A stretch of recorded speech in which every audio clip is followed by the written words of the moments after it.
Snowline.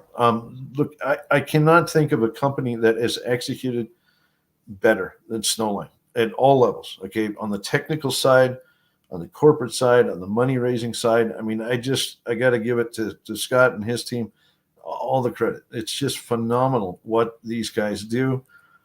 In this case, this news this week was about their discovery of new zones, new and reduced intrusive discoveries around the Rogue property and also down at the Cynthia property. If you remember, they picked up Cynthia from Strike Point, I believe it was, a couple of years ago in the early stages of discovery at Valley.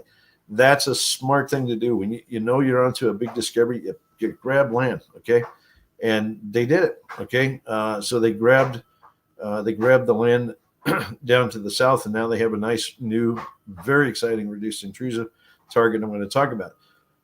Okay, so what do we have here? We got 4 new targets in addition to Valley. Valley's right there in the middle. Okay, but we have 3, so Ramsey, Livia, and Duke up on the Rogue property, and then Sydney, which is down on the Cynthia property. And we're going to talk about each one of these briefly so you can see what they're doing. These guys are going out. They're not going to stop at Valley. They're going to make multiple discoveries of this type. Go to the next slide. Okay, this is up at Livia. There's actually another target right adjacent. So I suppose you could just think of these as the same target. But Aurelius is off to the west there. So you got 2 boxes defining each target. I remember talking to Scott about this in 2014 when they had early data around this old cabin Pluton. I remember seeing the Blake samples back then, the stream sediment stuff, and just pie in the sky. Maybe there could be more of these reduced intrusive things out here. We talked, about what could be done. Now they've done the work. Okay. And what does the work yield? Look at all this anomalism here. You got both soils and rock chip samples. Okay. The little circles are soils. So they would do traverses and they collect soils every few meters, say 50 meters or so. And they're seeing widespread anomalism associated with these intrusions, these little reduced intrusive bodies that are sticking their nose up in this area. And it really goes for both property. I mean, I would almost think of this as one giant system, quite frankly. But now they also did rock chip sampling, and look at some of the numbers. Sometimes, you get lucky out in the field, and there might be a face of rock a few meters wide, 2-3 meters wide, where you can chip channel a sample across that face. And they actually did that in a few locations here. You can see that outcrop down there at the bottom, 3.3 meters of 5.1 grams. So they have tangible, stockwork, sheeted vein, call it quartz veining like you would see at Valley, over 3.3 meters. Yeah, it's just what the size of the outcrop was. Probably is more to it. Okay, so when they drill it, I wouldn't be surprised if they come away finding something, much bigger. But the takeaway here: 18 and 19 samples, average 2.2 grams per ton. That smells very much like the grades that we see at Valley. Okay, right there in the middle, you can see 18 of 19 samples in that area that the arrow is pointing, average 2.2 grams. That is basically the kind of grades we see at Valley. This could be another discovery. So this slide, I don't want everybody to think this is one target. Okay, you have multiple reduced intrusive bodies poking their nose up here, each one of which could be a Valley type discovery. This is an extraordinarily well-endowed gold footprint. If there isn't a major discovery in there, I'll eat my shorts. Okay, they're onto something. All right, but it just gets better. Let's go to the next slide. Now we're going to go down to Sydney. This is the one that was on the Cynthia ground, so way down towards the southern end. And this is ground they picked up for cheap, cheapest chips, like practically nothing. Okay, and they did a little bit of work here, not as much as they did on the previous slide, Livia. But look, this shows you the kind of discovery you can make in this day and age. I mean, as a geologist, I get very excited about this because there's a lot of places where we've basically, picked over the surface.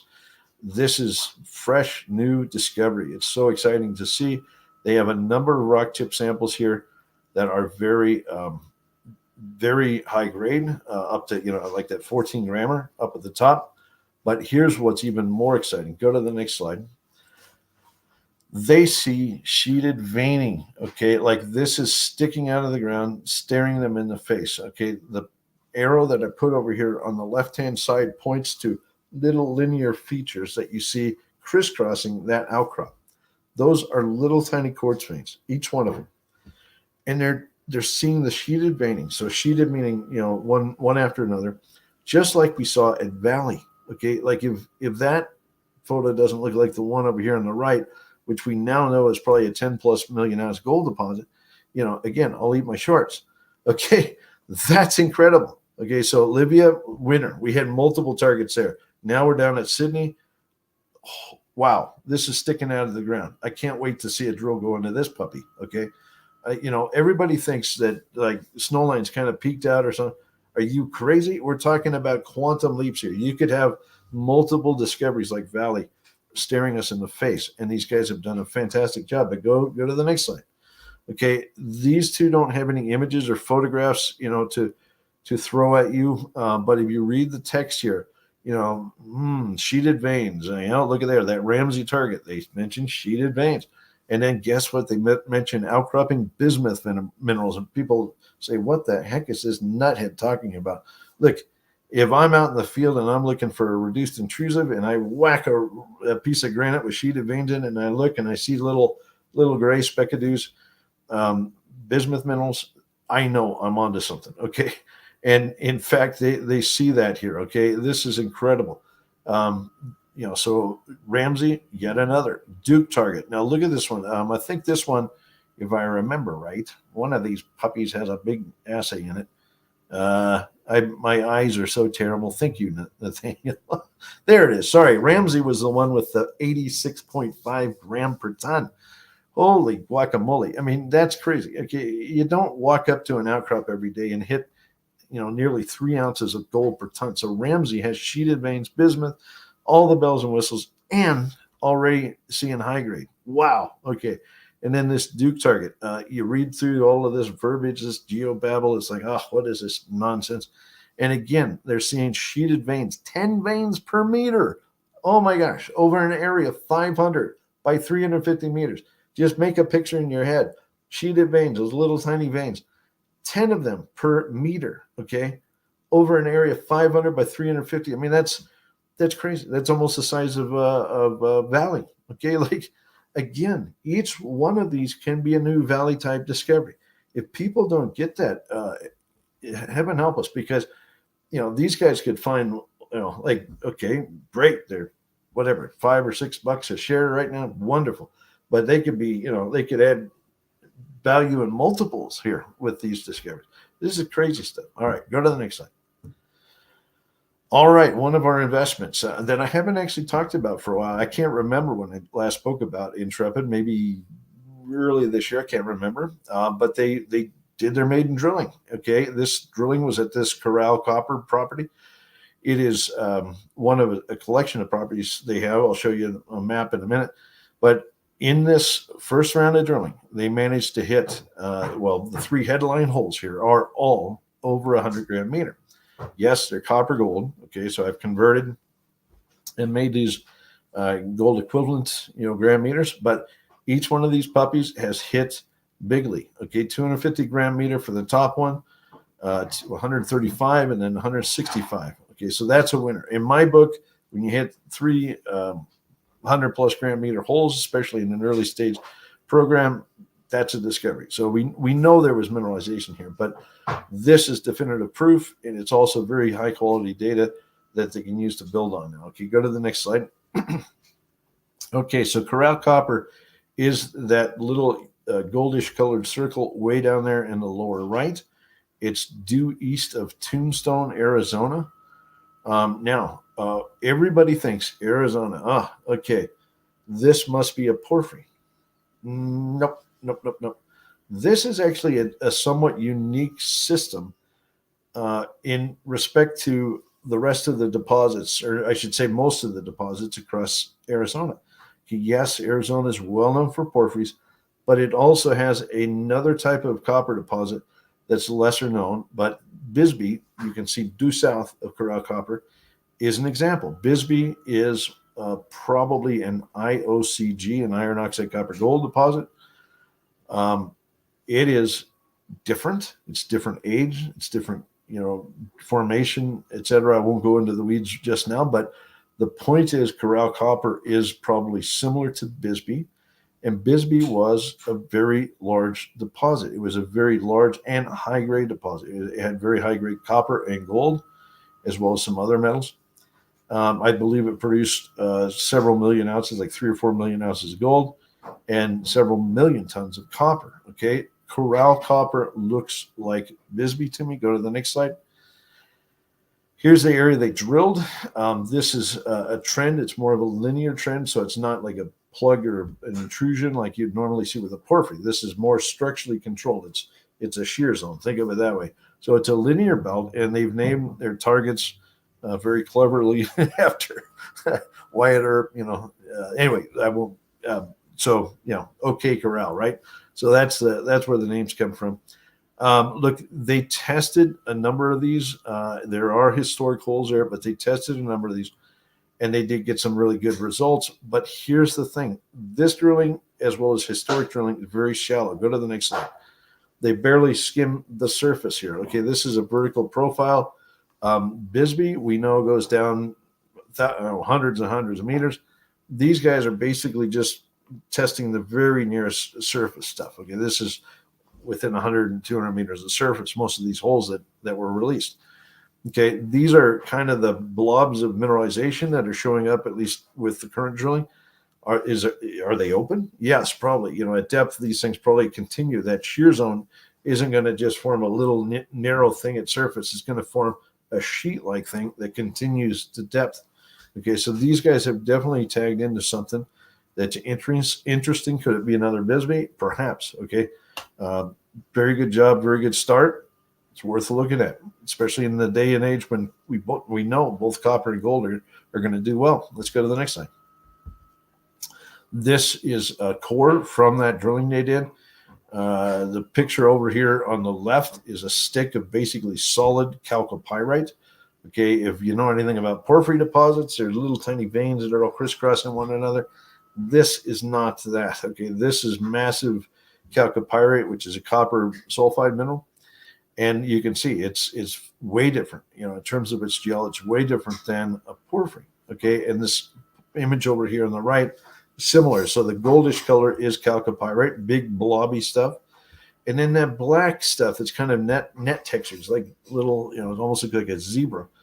Those are probably iron oxides mostly. That would be typical of an iron oxide system, okay, not IOCG. So that's what I look at and I think, yep. I think this is an IOCG. It looks a lot like Bisbee. I think they're onto something very interesting here. Okay, let's go to the next slide. Okay, Sitka announced the first drill results from this season's work. Okay, they released results for hole 157, I believe it is. Okay, and this isn't an area. They stuck to the script. They drilled an area below where they had hole 47 last year, where they hit some of the first high grade seen on the property. Okay, now they got good numbers out of here. 191 meters, 1.16 gram. There are narrower high-grade intervals within that, including 89 meters of 2 grams, 11 meters of 5.8 grams. But what's really important here, go to the next slide, is to understand what this means. Now, this is their cross-section, okay? We have 2 holes now, 47's up higher, 57, yes, it is 57, is down below. And you can see there's good continuity developing. Bear in mind the vertical scale on this thing. Okay, each one of those lines going up is 100 meters, right? So we're nearly 200 meters vertically below hole 47, and we're still seeing high grade down there. This is encouraging because you now start to see something that has a profile of maybe 400 or 500 meters this way, but it's also going to go in and out of the section. And what we know, this could be big. Now, I would love to say, this section does justice, but I had my guy build a 3D model. So now I can show you something even more that'll make you sit up and take note. All right, so we're gonna share screen. Yes, my helper here was in the hospital for the better part of a week and a half. Let me see, leapfrog viewer. Where is it? There it is. But he's better now, thank God. And I now have ability to present to you 3D models again. Okay, so what we're going to do here is look at this discovery and look at the upside, which is really important. A lot of people email me and they say, well, is that result as much as you wanted, or blah, blah, blah, blah. You know, it's like, guys, you got to put it in context, okay? Put it in context of all the rest of the drilling that's been done here. And bear in mind, this is basically a brand new discovery, okay? This thing was discovered, 2 years ago? They've drilled, they actually put together a resource already, about 1.4 million ounces. But the area that they're drilling now is a new high-grade area. Okay, so here we have our map that out of the news release. This is the topography. You can see it's a fairly mountainous terrain. Okay, and look, I don't have the geology for the whole thing, but there's a lot of granite intrusions through this area that poke their nose up, and there's also a lot of placer gold down these creeks that is shedding off of this intrusive complex. But this is a classic reduced intrusive gold system. It is in the Yukon. It's very much like Snowline, and it's going to be big. Okay, and I'll show you why. Let's turn that off. So to see the drill holes, I basically turned the surface off here, and now I can flip this thing up and show you what's going on. Okay, first of all, there's quite a few drill holes here already. In fact, here at the Blackjack Zone, which is kind of this collection of drill holes, they actually had some high grades in here in the early days. They put a resource together around the shallow mineralization here, but last year they started drilling down in this area, okay? And in particular, drilled 47 right there, hole 47, which is that guy. And they hit a nice big whack of fairly high-grade mineralization right here. And what we offered is, you know, this placement that we joined in. We decided to fund them so they could continue drilling in this area, okay? It's very important to follow up on a discovery like this. And what they do, they put in this hole right here. That is hole 57. Okay, now they also have this hole right there, that guy right there, which is hole 58. We are waiting on assays from that. They did see some visible gold in that, so I expect to see some pretty good numbers. But we do see a nice stout interval in here of gold. And by the way, they had gold all the way up to the top. Okay, it's albeit low grade, but it's certainly within the realm of, we'll call it Fort Knox type grades, you know, heap leach type grades. So I consider this a huge, huge win in terms of expanding the size of this thing now. Okay, now if I turn it about like, let's turn our surface on here, just a minute. Oh, there we go. Going to turn it this way. Okay, if we turn it like so, we can see that the high grade is forming. There we go. Kind of a zone here. It's belling out. Okay, it's getting wider. All right. So it's, you know, like here is wider than it is up here. Okay.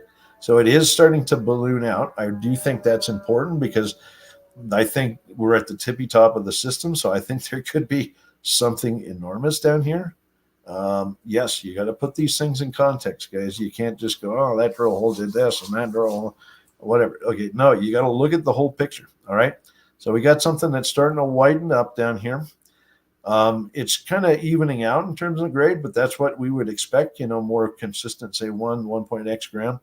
And that's what Snowline is. Okay, so there's little pops and whistles of high grade up here in the cupola, but it's starting to get fatter down there. Okay, so it'll be really interesting to see what comes back from this hole 58. And I don't know where the rest of the drill holes are. They haven't announced what other drilling they've done, but I think they're off to a great start.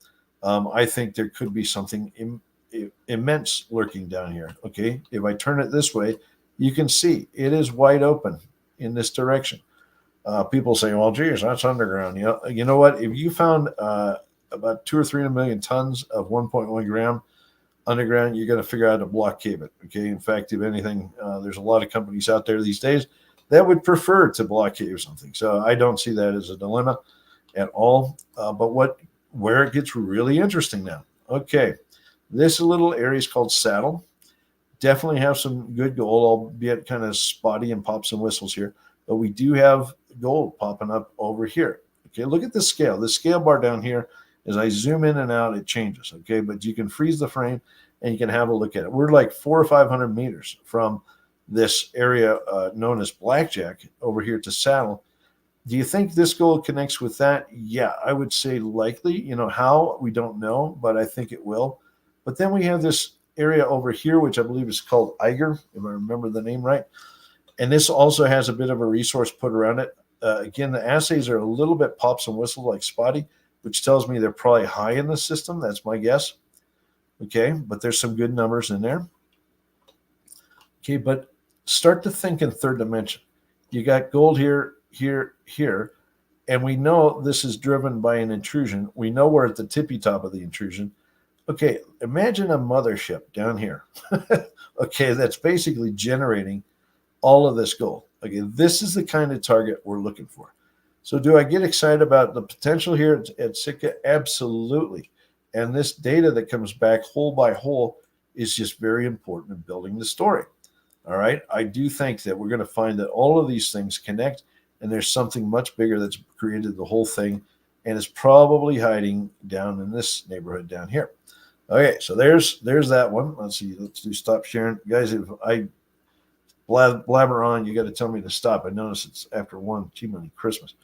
Okay, go to the next slide.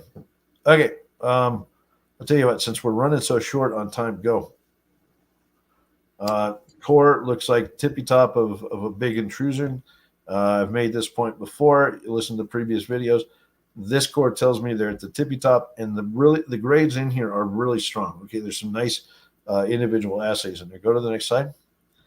Okay, Altamira. I talked about Altamira. This is down in Brazil, but it is one of these reduced intrusions. And because my guy was sick for a couple of weeks and couldn't make the model, I had him make a model so I could show you. Even though this news is a little bit older, I'm going to go straight over and we're going to do screen share once again. And we're going to look at Altamira. And hopefully, if you guys can't see it, let me know. Okay. We're good. Okay, so first of all, we'll look straight down. You can see that there's this kind of bluish or greenish blue area. This is an area of subdued magnetism, probably from hydrothermal alteration. And then this white dashed line is basically outlining where they identify gold in soil anomalism. Most of the holes they drilled early were down here in the fringe, okay? So, you know, people say, well, they didn't generate the values I want to say or whatever. Okay, yeah, you know, again, you have to put it in context. They were down here in the fringe, but now they've drilled holes to the north, as I understand it. So I'm waiting to see what assays come back, further outboard up here in the core of this thing. But anyway, we're going to look at what they hit. Okay, so we're going to turn the surface off, and we're going to simply spin this thing around. You can see the grades over here on the right. Okay, there's some very long intervals. There is definitely a high-grade core kind of showing up in this area. It's open at depth. It's kind of hard to understand, but basically it's open down dip. So I think there's something going on there. But I also think it's open up here to the north, and it's kind of hard for me to turn this around in a way you can see it. But I think it's open up in this area as well. So I'm really anxious to see what they come up with in that direction. This is all easily accessible within a potential open pit. It's starting to hold together. Like you're seeing a large volume of rock hold together right in here. Okay, lots more assays to come. Especially to the north up here. And I think we got to sit tight, wait, see what they hit. I think there's going to be a lot more to this story. Okay, I realize I'm going way over, guys. Sorry. Okay, we're going to go. Novo is following up drilling in Nunyeri. And I'm director, chairman of Novo, so I want to disclose that. We re-assayed a lot of the drilling that was done late last year. Using Chrysos, a photon assay, we have some really stout intervals. They're nothing over 100 gram meter, but these were short holes. Okay, part of it is we simply didn't drill it long enough to get the big meters. But we did a shallow RC program, and the initial RC program turned up some pretty good mineralization. Okay, now go to the next slide. We followed up with doing soils and other reconnaissance work across the bigger belt here. And everything that's in the red stipple outlines are areas that we've identified as targets. that we can follow up. Okay, the drilling that I just showed you is entirely confined to that little tiny area up in the north, or to the upper right of this map. You can see a few little pokey dots with lines going off. Those are the drill holes that we had those assays from that I just showed you.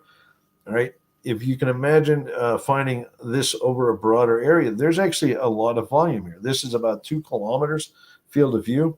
That's a big target. Okay, so we're hopeful once we go back in there, we start to see, a lot more runs of 10, 20 meters of, 1.3, 1.5 gram type stuff over and over again. This could go from kind of a bit of a nebulous target, thinking it's small, to something that could be quite sizable with a bit of luck. Okay, so we're doing the next pass right now. Touch wood, we might find something bigger here. Let's go to the next slide.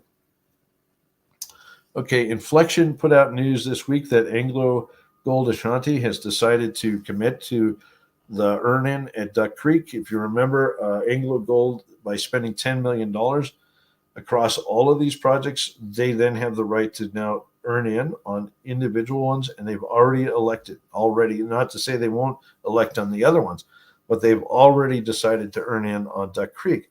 So what does that mean? It means that Inflection doesn't have to raise money to go off and drill all of this stuff.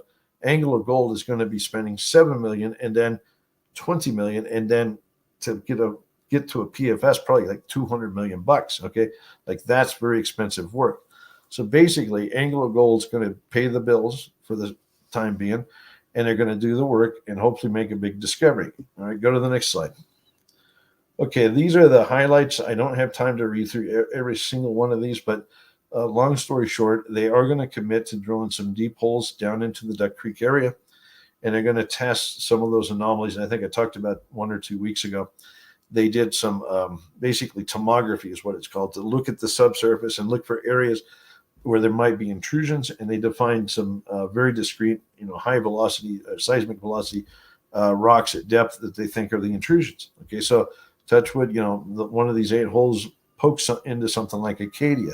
Acadia is one of the biggest copper gold mines in the world, right? This is right country for finding something like that, and Anglo is going to pay the bills to get there. All right, and in the meantime, they're also paying a management fee. So basically, Inflection and their team is going to manage the work here. Anglo pays a 10% fee to the company to do that work, which means Inflection has the cash it needs. They don't have to go back to market, and that's a good outcome. A lot of people debate, is retaining a 25% interest, more valuable than trying to do it alone? Well, markets have been pretty tough. I would say right now, yes, in my view, doing deals like this is absolutely essential to continue your exploration and create value. If the market, if copper was like $9 tomorrow and money was flowing out of everybody's faucet, then you can raise money to do that. We're not there yet, but this is a good outcome. And if they do make a big discovery, 25% of $1 zillion is a lot of money. Okay, you get my point. It's going to create a lot of value. Go to the next slide. This just shows you where Duck Creek is. So the dark red block there is the one that they've elected to earn in on.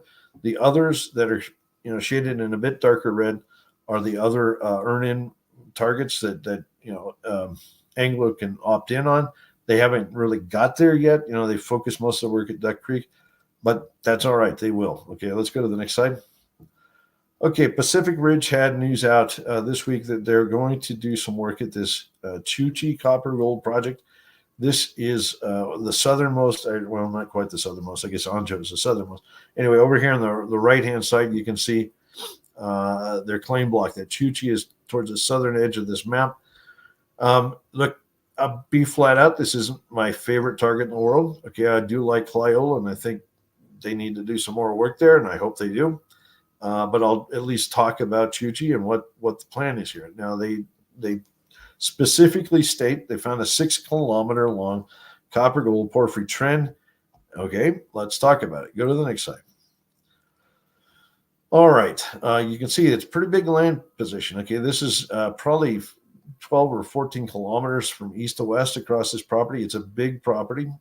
This data shows it's a little coarse grain, but it shows that there's definitely, I believe, in magnetics, there's a magnetic feature right there in the center, probably a porphyry or intrusive complex. And they believe they have multiple intrusive centers coming up. And you can see kind of a belt of little blobs there that are their interpreted porphyry centers. And I believe there's like 6 or 7 of the darn things scattered over about 6 kilometers through that core area. Okay, but let's talk a little bit more about this because there was historic work here. Go to the next slide. And you can see there were some relatively shallow holes drilled at this BP zone and this digger zone. I'll talk more about the results from that. But the work that Pacific Ridge has done here shows that there is a chargeable feature at depth, the bright pink thing, that really hasn't been tested yet. So they are committing to drilling some deeper holes, meaning 600-meter holes. I would like to see that at Clayole too. Hint, hint. But anyway, they're going to try to drill down into that chargeable feature and see if they can't find the mothership down there. Maybe it's there. So let's go to the next slide. Okay, now you can see some of the historic holes from that target, that image that I just showed you. So these are some of those shallow holes, up to maybe 200 or 300 meters depth that were up top. And there are some pretty decent numbers in here, guys. I'm not going to say it's not exactly what I want, but there's also some lower grade stuff, 0.2 copper and 0.1 gram gold. But if you kind of give it a fair look here, there are a number of holes here that would be over 100 gram meter, okay, albeit probably in the 0.5 to 1 gram gold equivalent range. There's a few holes, notably hole 42 down there towards the bottom, where we do see bigger runs, like 50 meters to 2.23 grams. So there is at least some evidence you can create grade in this system. Let's hope they find it. I'd like to see them hit. Maybe that chargeable feature has a lot more of that higher grade stuff. Okay, but this is kind of like Clayole. Let's see what they turn up here. Let's go to the next slide. This is the COO Target. So this is one of the other blobs they have. Now they did grab some samples at surface across here. The average of all of those little polka dots above that drill hole, I think, are 1% copper at 0.79 gram gold. This area didn't have historic drilling, so this is really going to be the first drill test, and they're going to poke a hole straight underneath that area. Maybe they get lucky. There's definitely a chargeable feature poking its nose up there. Maybe they find something interesting. Never know, but this will be the first test. Very anxious to see this drill. Let's go to the next slide. Okay, the last story of the week. This is the one that just complete headbang. Everybody's asked me, what's going on here, but Red Pine. So they brought in a new CEO. They also brought in, I think, a new board member here recently. And all of a sudden, we see news coming out of the company this week. Red Pine withdrawals previously announced assay results for Wawa Gold Project, pending further review. Okay, do I have any answers? Absolutely not. I have no clue what's going on. If you read this news release, it's quite short. Don't really specify why they pulled it, what reasoning there is, other than to just tell investors that they should not, view the results that have been announced as, they got to take them with a grain of salt for now. Okay. So look, here's the thing about this property. What do we know? It's a property that's been around for a while. In other words, there's been a lot of companies or a lot of efforts to drill here, and they hit gold. Okay, so I don't think this is like telling us this is a scam like Kevin talked about an hour ago. This is something different. There's something, I would just be speculating, that they feel is not in line with standards, and they're going to rectify it. But I know that Michael is a pretty sharp cookie, and he will probably sort this out and restate the data or something at some point. We're just going to have to sit on our hands in the meantime until we find out what transpired here. I don't think, though, I mean, given there's so many historic holes going back for decades, I don't think, it's a total strange smash or something like that. There's something more that we just don't know yet.